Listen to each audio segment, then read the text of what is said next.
time, just from that particular time, some 5 to 6 million years ago, human beings have taken a very important role in our earth. But if you think for the last 300 to 400 years, especially after the Industrial Revolution, this influence has become manifold and accelerated. And that's how it has created lots of problems. And this disproportionate superiority of the human being, as it is called, that Anthropocene. And this idea is not very old. Recently, in the year 2000, Paul Wilson has coined this term Anthropocene. After the coinage of the term, if you look, then you can understand that every rest of the things are being looked by this looking glass Anthropocene. Now, next, what we have tried to show that how there is a reflection of this Anthropocene in literature. Now, it is not that Anthropocene or the idea of Anthropocene is coming in literature after the coinage of the term. Yes, it is coming. Very, very evidently it is coming. And that's how it has created a new genre in the literature that is known as the cli-fi, that is the climatic fiction, as we know about the sci-fi. But from the ancient time to the modern time, we have got many such popular texts where the human activities and their resultant consequences have been depicted very successfully. Now, what has happened, that what does literature do? Literature, in this kind of literature, what we have seen, that it is showing the state of crisis. And what is the state of crisis? State of crisis between the humanity and the natural environment. Very interesting. If we look, then you can understand it is talking about the humanity, not the human species, as just the rest of the species, because it is the work of the literature which shows the humanity, basically, not the human species.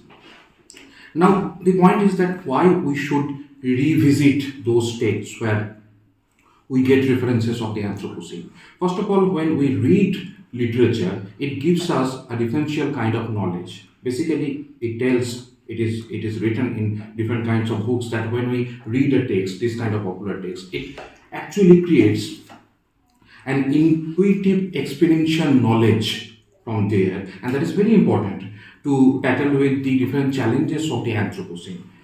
That's why we need to go back to this kind of texts. Now, for our work, we have taken the text of the Rabindranath Tagore. Now, I do not need to tell about him because we all are concerned about him.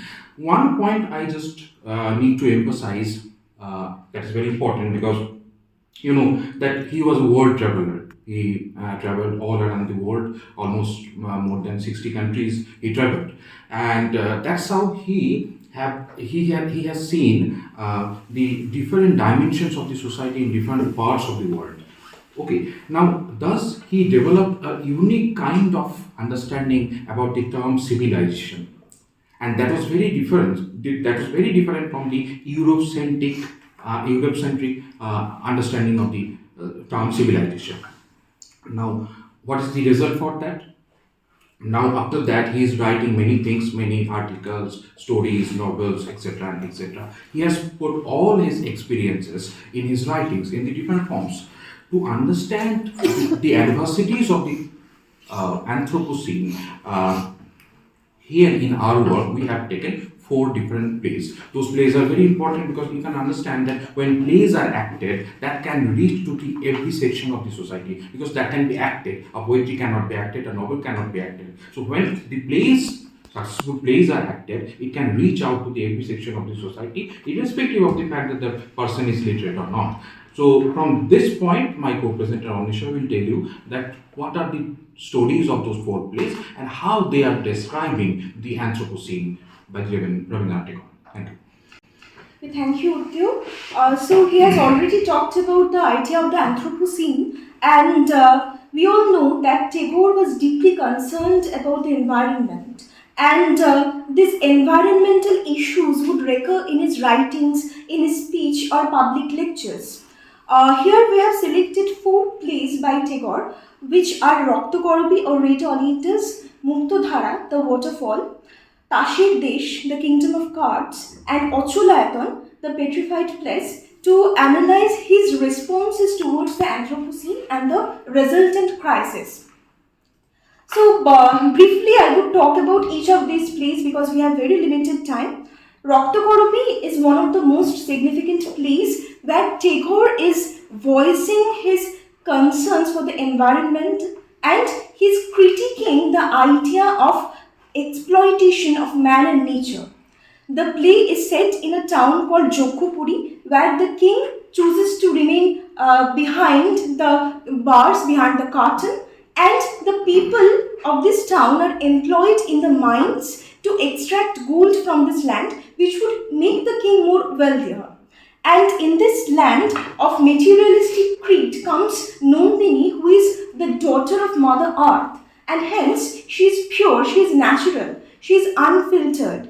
And she wears ornaments made of red oleanders, which are symbolic of the very spirit of life, which is very essential for her as she fights against the dehumanizing forces of civilization. And it is through Nandini that Tagore is voicing her ecological concerns. And it is this character who brings the fresh air of freedom into the life of these people who are totally oppressed. The next play is Muktodhara, the waterfall, which is again where Tagore is critiquing the idea of progress. Particularly, he is criticizing the idea of scientific development, which he had seen has injured the very spirit of life and restricted the easy flow of nature. This play, as we all know, is centered around the construction of a dam over Muktodhara, which is a mountain spring